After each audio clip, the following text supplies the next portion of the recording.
Ron Howard is more than a Hollywood legend.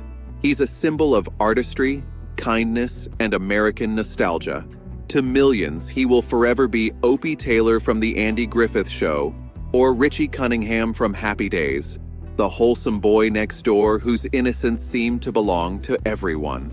Born March 1st, 1954, in Duncan, Oklahoma, Ron entered a life where childhood was already slipping away. His parents, working actors scraping by, moved the family to California, chasing television opportunities. By 18 months, his days were measured not in lullabies but in call sheets and camera angles.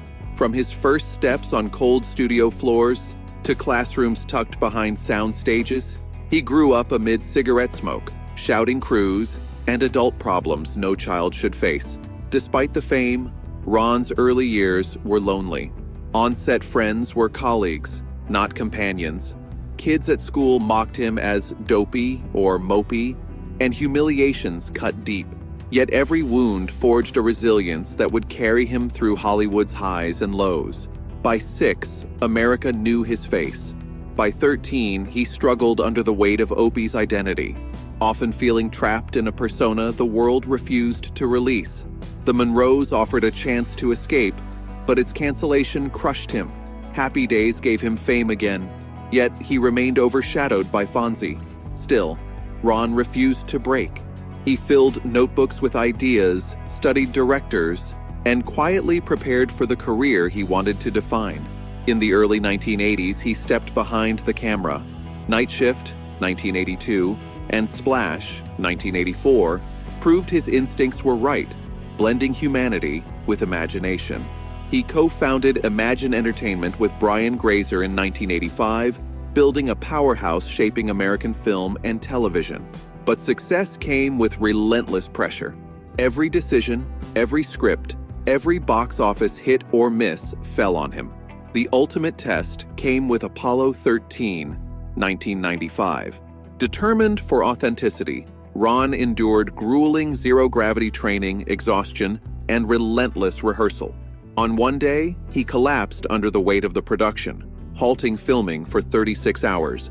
Yet he rose, a testament to the resilience built in childhood, carrying forward the artistry, dedication, and humanity that define his legendary career. When Ron returned from Apollo 13, the crew greeted him in shirts reading "Mission Control," a silent vow to match his dedication. The film earned $355 million and 9 Oscar nominations, but the real victory was personal, surviving a crucible that nearly broke him.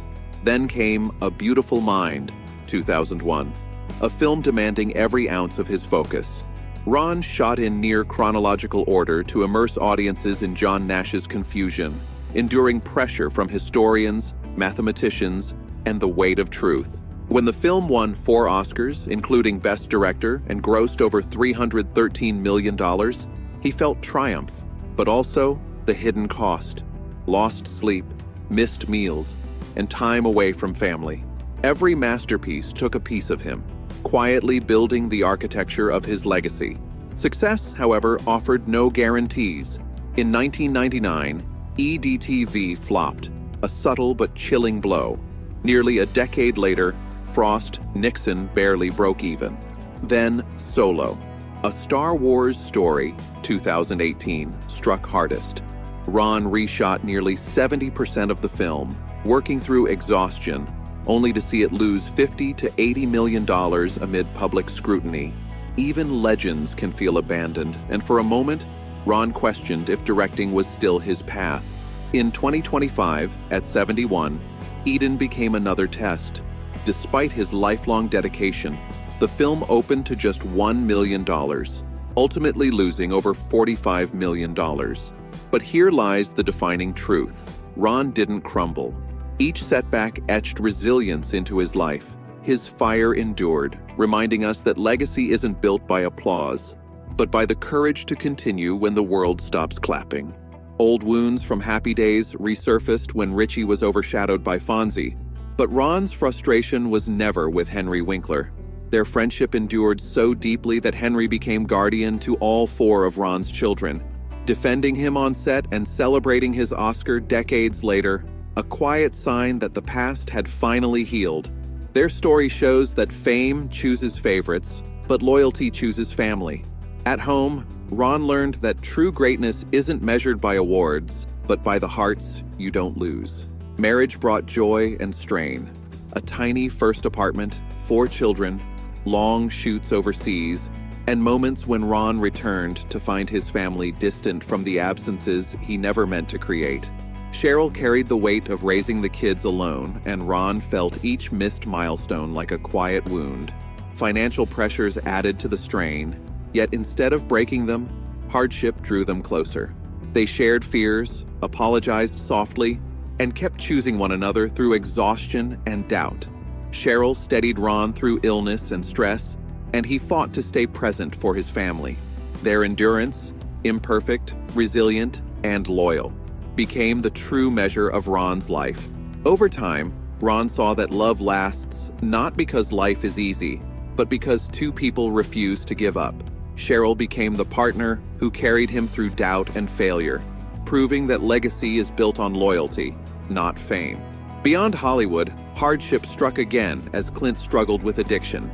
Ron reached a breaking point, urging him into rehab, a moment that began Clint's long climb back. Years later, both brothers would be grateful not for a perfect life, but for the love and courage that helped them survive. Hardship didn't end there.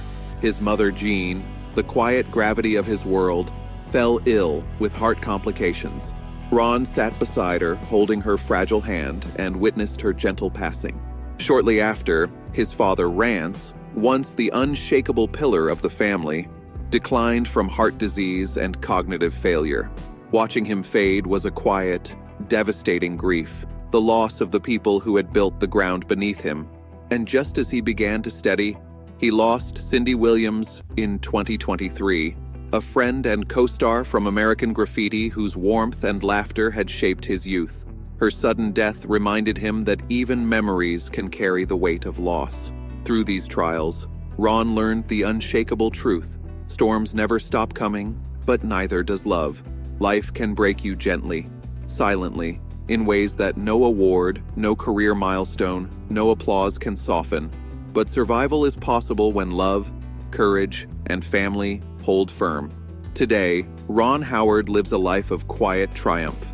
His wealth, nearly $200 million, reflects decades of careful work, investments, and the success of Imagine Entertainment.